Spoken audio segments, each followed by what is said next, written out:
কিয়ামতের আগে আগে যখন ইয়াজুজ মাজুজের অত্যাচার পৃথিবীতে বেড়ে যাবে, তখন ঈসা আলাইহিস সালাম আল্লাহর কাছে দোয়া করবেন, হে আল্লাহ, তুমি এদেরকে শায়েস্তা করো।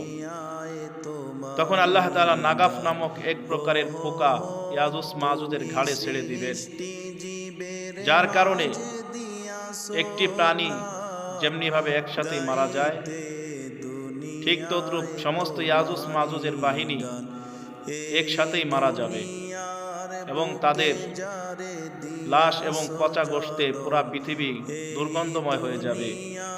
তখন আল্লাহ রাব্বুল আলামিন এক শ্রেণীর পাখি প্রেরণ করবেন, যাদের গর্দান হবে উটের গর্দানের মতো লম্বা। এই পাখিগুলো তাদের ঘাড় ধরে ধরে সমুদ্রে নিক্ষেপ করবে। এরপরে আল্লাহ তাআলা লাগাতার 7 দিন মুষলধারায় বৃষ্টি বর্ষণ করবেন, যার কারণে গোটা পৃথিবী একেবারে ধুয়ে মুছে স্বচ্ছ কাচের মতো হয়ে যাবে।